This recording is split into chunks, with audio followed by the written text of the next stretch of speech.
Pendant les examens de lecture, j'étais un peu découragée, mais j'ai continué à essayer puis à poser des questions quand j'en avais besoin.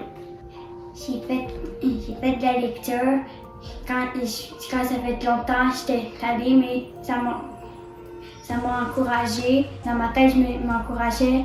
Après, j'ai continué à lire jusqu'à la fin. À un examen à l'école, puis j'avais de la misère, puis j'ai utilisé mes outils, puis j'ai demandé de l'aide à mon professeur. Quand j'ai fait un effort pour quelqu'un qui était autiste. Je dirais qu'avec mon garçon, avec ses besoins particuliers et ses petits défis qu'il a à relever, c'est une persévérance quotidienne à relever parce qu'il faut l'accompagner à chaque journée. Puis aussi, je suis contente d'avoir un partenaire de vie avec qui on fait le bien.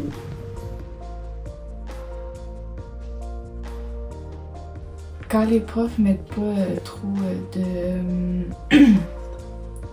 de stress aux élèves, qu'ils les comprennent puis qu'ils sont là pour eux puis qu'ils les aident. L'école idéale, c'est des élèves qui intimident personne, que tout le monde soit heureux d'aller à l'école, puis que l'école commence un peu plus tard. Une école avec une grande cour pour jouer, puis plusieurs jeux, puis plus de temps pour faire des mathématiques. Avoir des animaux dedans, puis avoir des récréations plus longues, puis avoir plus d'activités. Une école où tous les élèves sont heureux, ont du plaisir, aiment apprendre. Parce que pour moi, l'apparence dans mon école, ça m'importe pas vraiment.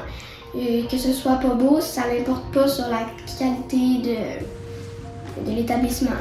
Avoir une grande école qu'on puisse faire, à savoir la nature, plus la natation, que je puisse enfin être capable de nager.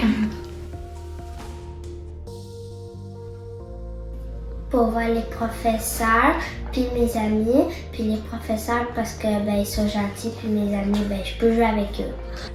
Mes amis, puis le fait que je veux devenir infirmière. D'aller voir mes amis, de faire des examens, puis faire de la mathématique et de l'anglais.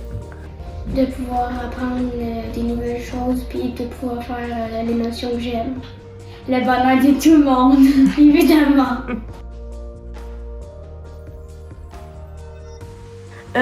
Souvent, c'est ma mère, en m'aidant à faire mes devoirs, en me faisant comprendre comment que les choses, quand que je ne comprends pas en mathématiques, anglais, français ou éducation physique.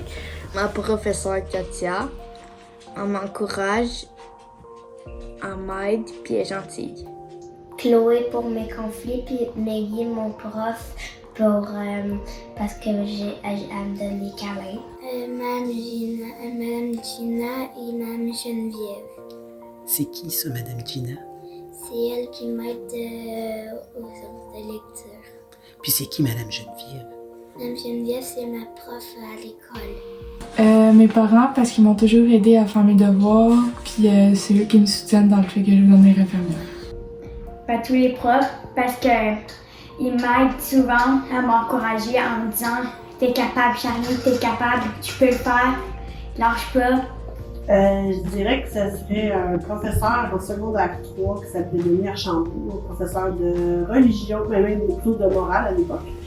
Et je sais pas, il m'a fait changer. Au début, j'étais en religion, puis j'avais changé en morale contre ma mère qui était pas d'accord, mais c'est pas grave, je voulais être avec ce professeur-là parce que je trouvais que ça faisait différence auprès des élèves, puis qu'il y avait une belle façon de nous encourager. Pour encourager mon enfant dans sa persévérance scolaire, ce que je fais, c'est que je l'accompagne entre autres aux ateliers de déclic en équipe pour la lecture, pour l'encourager comme quoi que la lecture c'est important. Puis aussi, tous les jours, je l'encourage en lui disant que l'école est importante.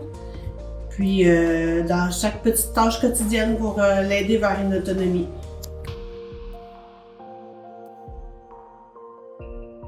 Quand je vois Olivier réussir des choses par lui-même, puis de le voir dans ses yeux à lui qu'il est super fier d'avoir réussi.